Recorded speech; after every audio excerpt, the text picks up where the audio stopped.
Biblia explicada, un recorrido diario por las Sagradas Escrituras.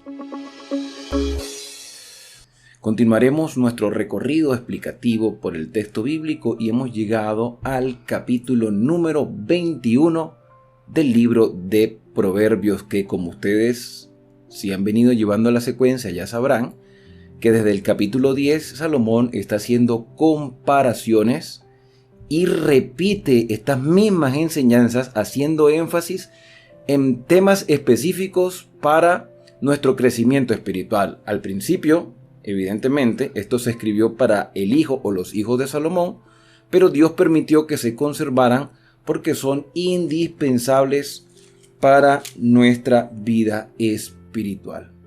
El capítulo 21 comienza de la siguiente forma: arroyo es el corazón del rey en manos del Señor. Hacia donde quiere, el Señor lo dirige. Aquí hay una ilustración interesante de la responsabilidad y el poder que Dios otorga a ciertas personas, en este caso un rey. ¿Y quién mejor para hablar de un rey que otro rey? El rey Salomón está diciendo que el rey es un arroyo. ¿Qué tipo de arroyo? Un arroyo de bendición. Donde hay agua, la persona puede sobrevivir. Donde no hay agua, donde hay sequía, hay escasez. Entonces, este arroyo, esta bendición, esta agua circundante, estas aguas en movimiento que se pueden llamar aguas vivas, Dios las dirige. Y no es que Dios controla como si fuera un robot al rey. El rey se deja dirigir por el Señor pone en su mente instrucciones y capacidades para que él las desarrolle de acuerdo a la voluntad del Señor. Es decir, que el rey es un instrumento en las manos de Dios porque voluntariamente permite que Dios lo ayude a dirigir su reino y eso se convierte en una bendición para otras personas. Esto también compete a los líderes eclesiásticos o a las personas que tengan algún tipo de influencia en cualquier área del desarrollo personal, ya sea empresarial, académico, social, incluso familiar y religioso. Así que arroyo es el corazón del rey porque se vuelve una bendición en las manos del Señor. Hacia donde quiere, el Señor lo dirige. ¿Te dejarías tú dirigir por el Señor? ¿Estarías tú dispuesto a poner tu voluntad en las manos del Señor para que tú seas una bendición para otras personas? El rey egoísta perjudica a su pueblo, pero el rey benéfico es una bendición para todos. Versículo 2 en adelante. Todo camino del hombre es recto en su propia opinión, pero Jehová pesa los corazones. Hacer justicia y juicio es para Jehová más agradable que el sacrificio. Los ojos altivos, el corazón orgulloso y el pensamiento de los malvados, todo es pecado. Aquí hay algunos detalles interesantes. Mira, versículo 3. Practicar justicia y juicio es más agradable que el sacrificio. El término sacrificio era muy conocido para los israelitas. De hecho, cuando Salomón dedicó el templo que había construido, el templo que era la continuación del santuario que Dios mandó a construir a Moisés, porque ya no era movible, iba a estar fijo en un lugar en Jerusalén, las personas iban y llevaban sacrificios, y Salomón llevó muchos sacrificios. Ya era una costumbre para ellos llevar sacrificios. Sí, pero los sacrificios tenían un significado especial, y es que esos corderos, esos cabritos, esos chivos que se sacrificaban en el altar eran símbolos del Mesías que habría de venir. Por eso es que hoy ya no se hacen sacrificios en Jerusalén.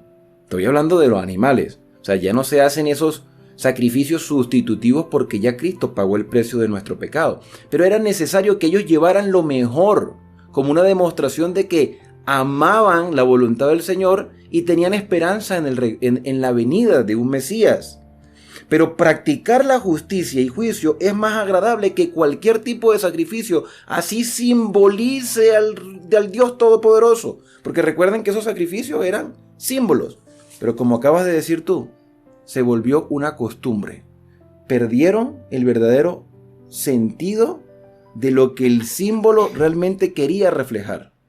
El símbolo era eso, un símbolo.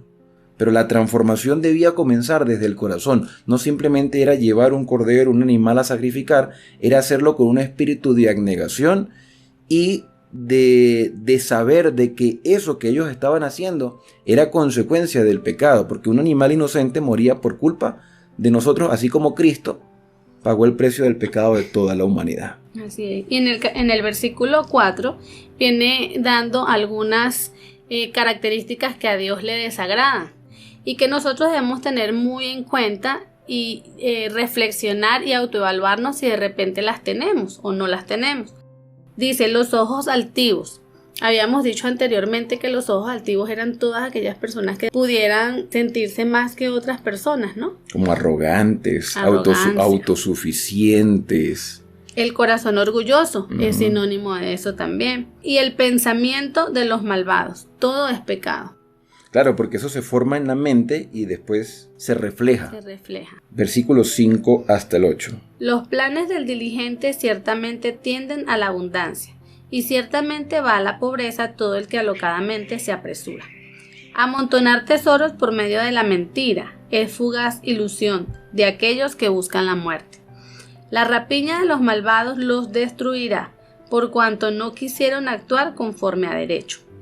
El camino del hombre perverso es torcido y extraño, pero los hechos del que es puro son rectos. Las obras del limpio. No es igual el impío que el limpio. El impío es el que hace las cosas erradas.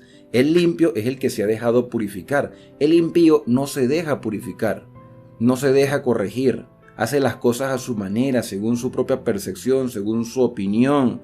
Evidentemente esta persona ha pasado por una situación quizá difícil en su vida, ya no confía en nadie, ha sido decepcionado por otras personas, ha recibido quizás un mal testimonio de aquellos que decían ser seguidores del Señor, pero el limpio, poniendo su mirada solo en el Padre Celestial y en Jesucristo su Hijo, el limpio tiene un camino recto, porque el Señor lo ha llevado por el sendero, ha enderezado sus pasos con la ayuda del Espíritu Santo. Ahora viene un versículo interesante, que es la confirmación de otros textos que ya hemos analizado.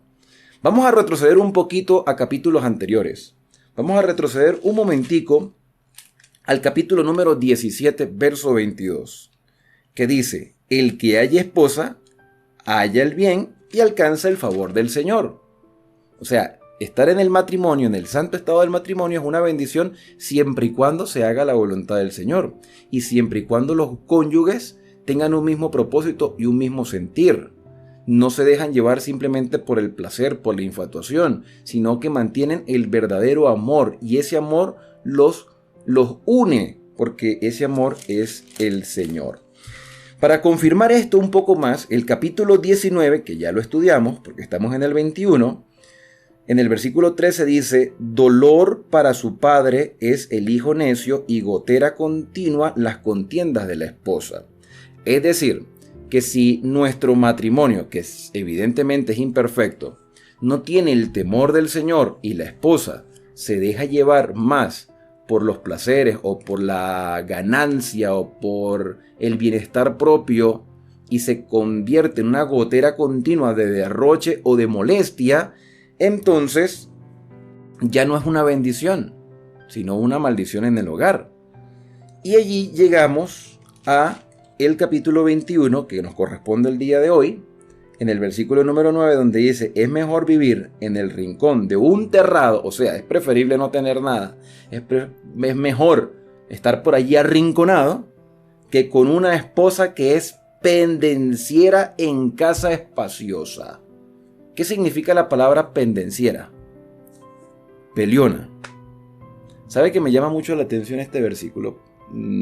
Porque se escribió en un tiempo donde las personas consideraban, o en la actualidad, claro, hoy lo llevamos a la actualidad, o sea, contextualizamos el versículo, pero en el momento que se escribió, las personas de hoy creemos o creíamos o pensábamos que en el tiempo antiguo el machismo predominaba por encima de todas las cosas. Exacto. Que la mujer no tenía valor en muchos casos. Pero que Salomón diga en el siglo IX a.C. que existían mujeres pelionas pendencieras. Eso quiere decir que una cosa era lo que mostraban afuera en la sociedad y otra cosa es lo que vivían en la casa. O sea, no eran tan sumisas como creíamos que eran o como nos han hecho pensar.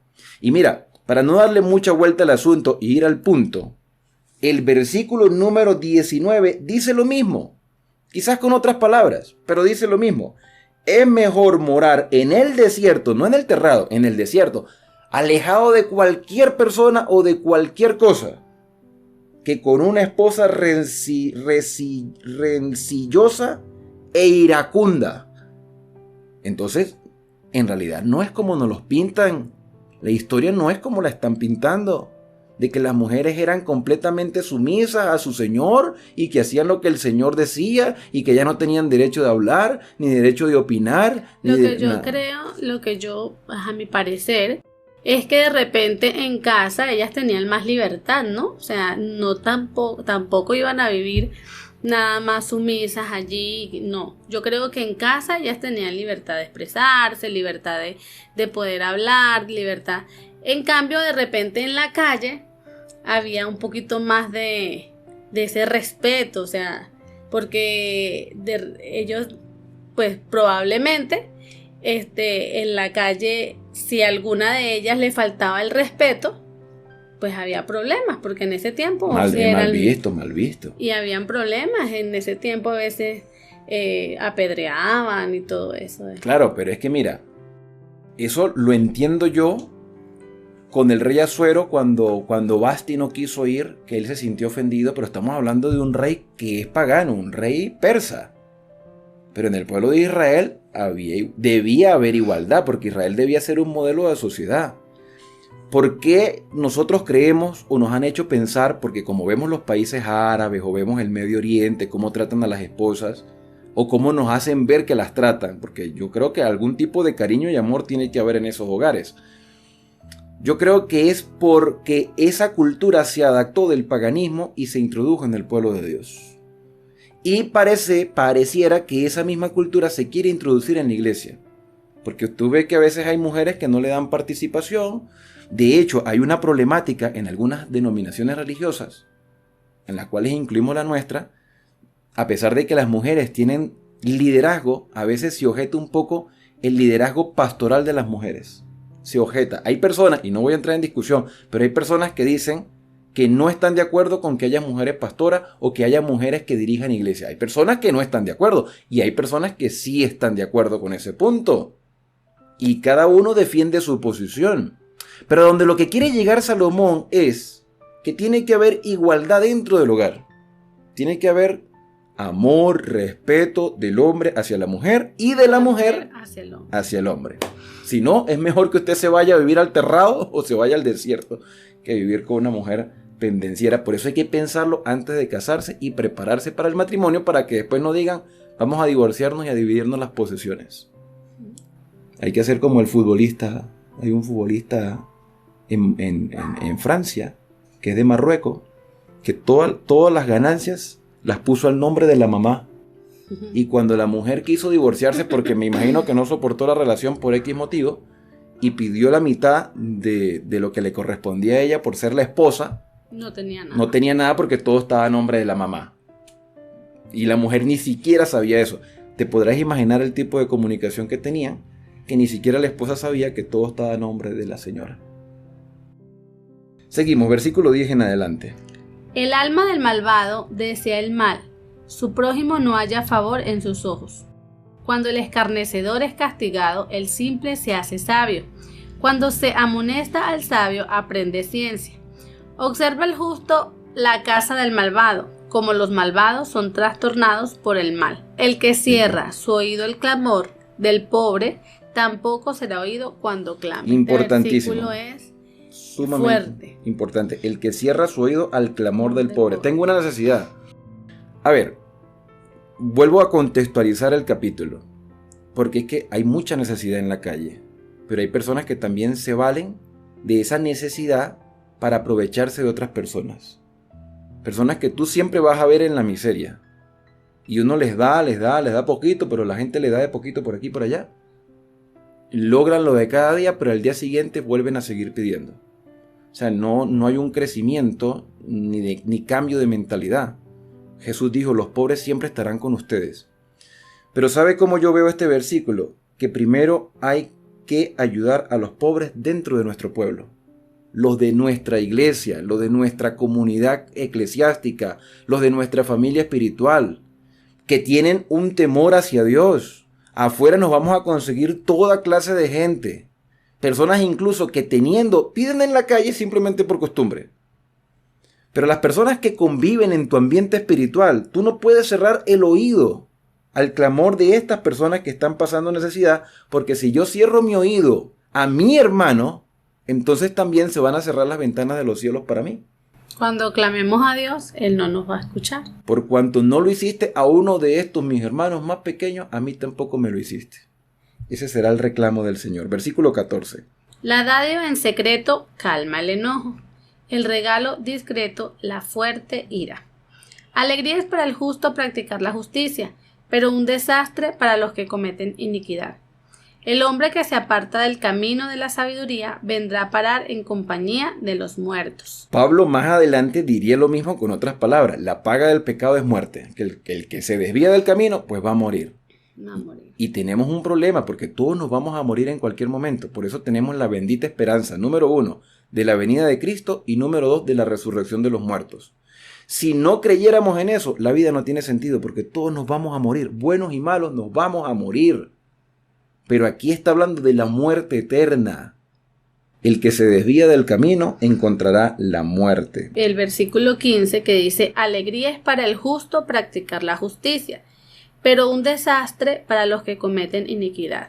Las personas que cometen iniquidad, las personas que no son justas, pues la justicia no les va bien. O sea, para la persona justa que hace las cosas rectas, no le debe temer a la justicia. Porque está cumpliendo el deber. Exacto. Está en la línea de la justicia.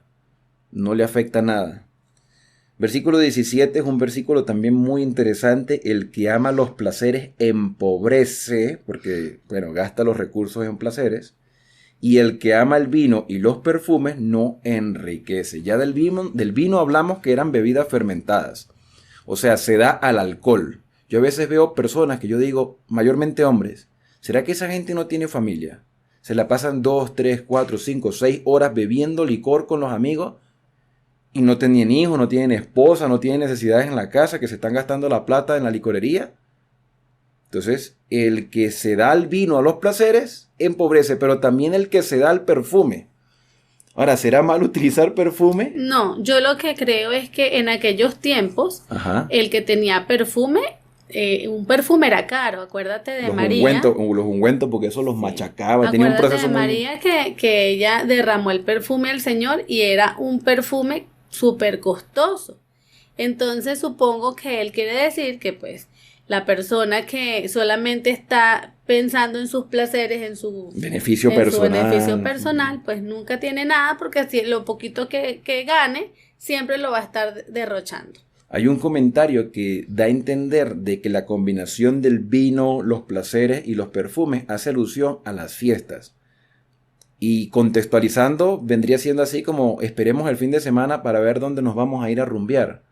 Y evidentemente te vas a gastar todo lo que trabajaste en la semana, aparte de que te gastas físicamente, gastas lo que te ganaste, quedas empobrecido y tu cuerpo debilitado. Después del placer, lo que queda es el dolor de cabeza y la resaca. Versículo número 18. El malvado pagará por el justo y el traidor por el hombre intachable. Aquí, evidentemente, está hablando de los resultados. Es decir, el justo hace lo correcto y va a ser beneficiado. El malvado va a recibir consecuencias. Eso es lo que quiere decir el versículo. Es mejor morar en el desierto, ya lo leímos, que con una esposa rencillosa e iracunda. Aquí dice pendenciera e irascible. Irascible. O sea, pendenciera es que le gusta pelear. Irascible me imagino que es que se molesta. Se molesta muy fácilmente. Muy fácilmente. ¿Sí? Versículo 20. Tesoro codiciable. Y aceite hay en la casa del sabio, pero el hombre insensato todo lo disipa. Fíjate que habla del aceite. El aceite, ¿te acuerdas la historia de aquella mujer que solo tenía un poquito de aceite? Y el profeta le dijo, trae todas las vasijas que tengas en tu casa y el aceite nunca escaseará y tendrás para vender, para sustentar a tu familia. El aceite era muy importante en el tiempo antiguo, porque era parte de las riquezas tener aceite, así como tener sal también lo era. Y aquí dice que tesoro codiciable y aceite habrá en la casa. Está hablando de la abundancia, pero el insensato lo disipa todo, es decir, lo pierde todo por su insensatez. El que sigue la justicia y la bondad halla vida, justicia y honra. El sabio toma la ciudad de los fuertes y derriba la fortaleza en que ella confía. El que guarda su boca y su lengua se guarda de angustias.